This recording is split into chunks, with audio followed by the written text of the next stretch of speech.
بسم اللہ الرحمن الرحیم۔ میرے عزیز دوستو، آپ سب کو ڈاک ٹی وی 4 پر خوش آمدید۔ میرے عزیز دوستو، 2-3 دن پہلے پاکستان کے پرائم منسٹر عمران خان نے ایک تاریخی جلسہ عام میں خطاب کرتے ہوئے عوام کو اپنی طرف متوجہ کرتے ہوئے اور اپوزیشن اور میڈیا کو بھی اپنی طرف متوجہ کرتے ہوئے اور ایک علیحدہ ہی ٹاپک دے دیا۔ وہ یوں ہے، طریق عدم اعتماد سے ہٹ کر وزیر اعظم نے ایک سفید رنگ کا پرسرار کاسک ہوا میں لہرایا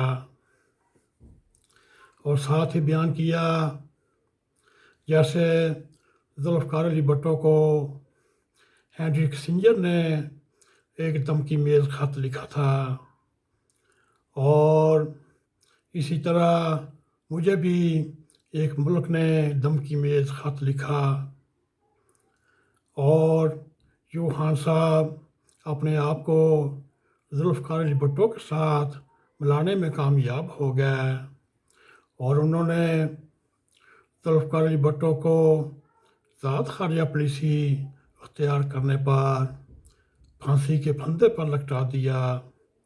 میرے عزیز دوستو، سوچنے والی بات یہ ہے، بھٹو کو پھانسی کے پھندے پر لٹکانے والا کون تھا؟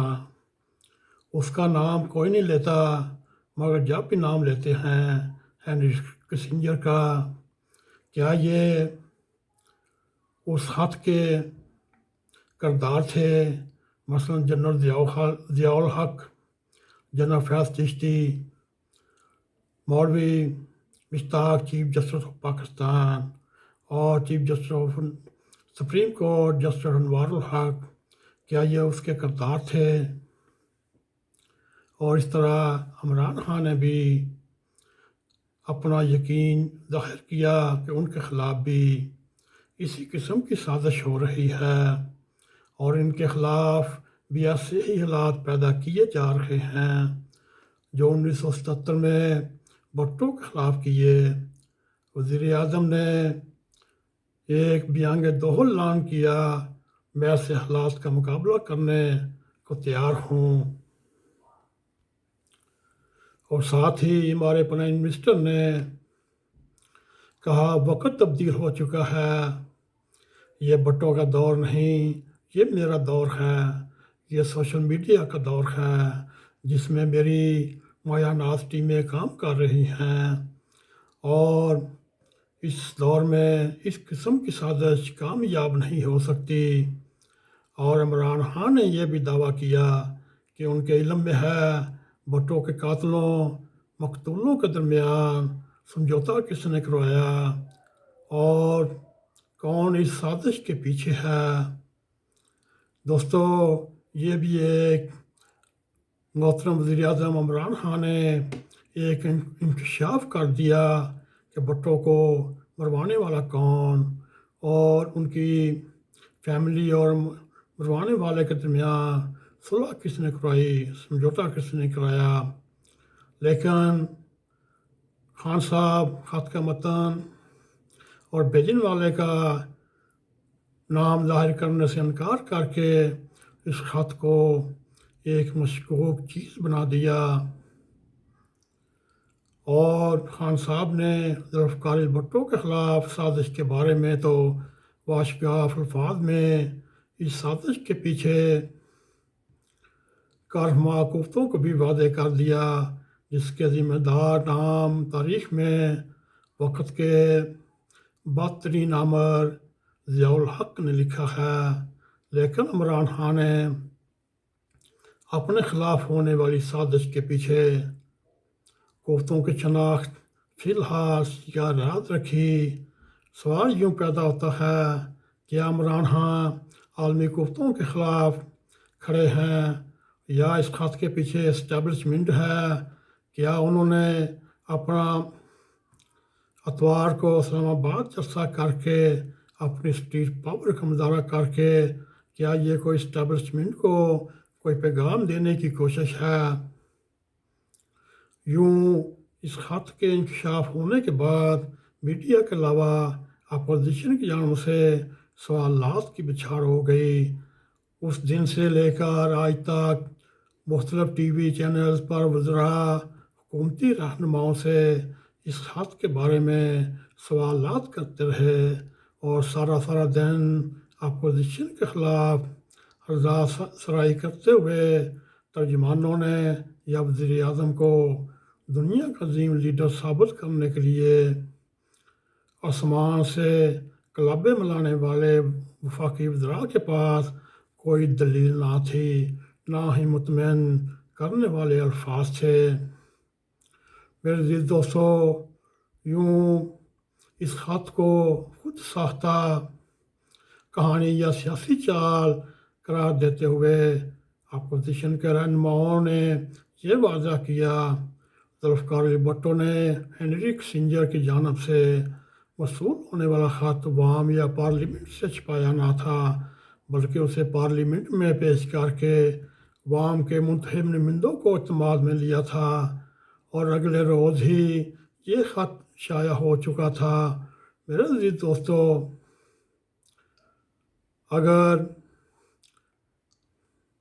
سرکاری یا سیاسی جلسوں کی تاریخ میں یہ ایک انوکھا واقعہ ہے کہ حکومت کی جانب سے پرائیویٹ ٹی وی چینلز پر جلسے کی کوریج کو بند کیا اور اس کی کوریج کی ذمہ داری صرف اور صرف پاکستان ٹیلی ویژن جو سرکاری چینل ہے اس کو سونپی۔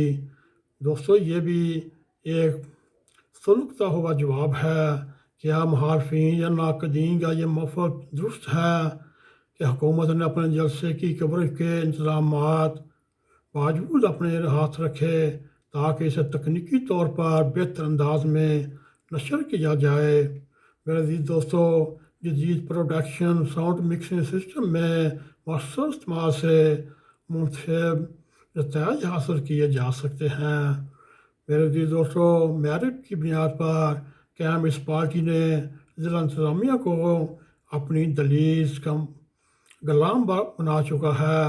وفاقی ضلعی انتظامیہ نے حکومت کے حکم پر پی ٹی آئی کے جلسے کو سرکاری سہولیات فراہم کیں، لیکن حکومت کے ہی حکم پر جے یو آئی کو اجازت دینے سے انکار کرتے ہوئے نوٹس جاری کیا۔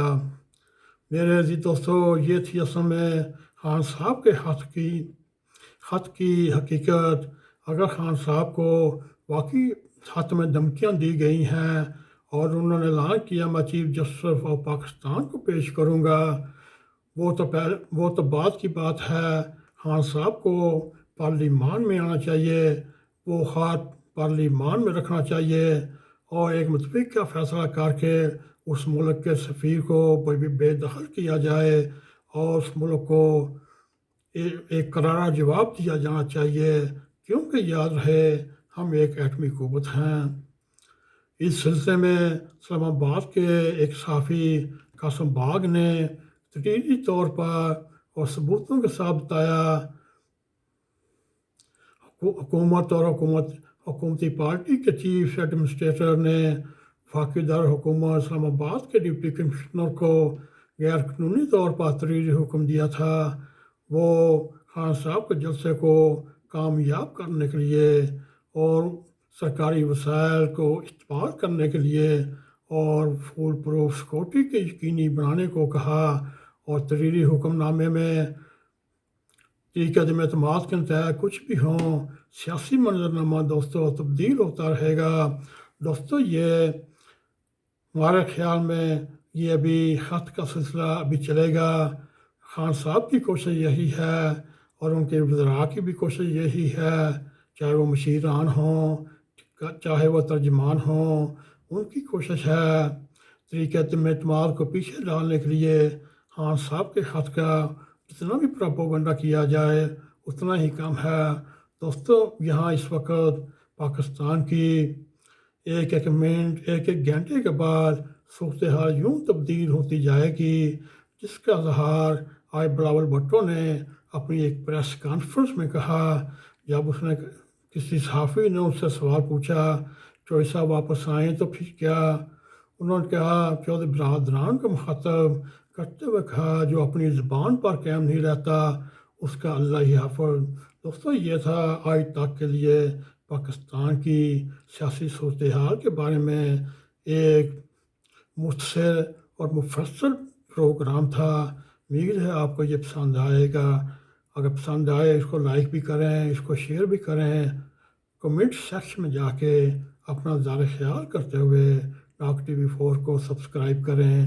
جاتے جاتے میرے دوستو بیل آئیکن کو کلک کریں تاکہ ہماری تازہ ویڈیو آپ تک پہنچتی رہیں۔ اسی کے ساتھ ہمیں اجازت دیں۔ السلام علیکم ورحمۃ اللہ وبرکاتہ۔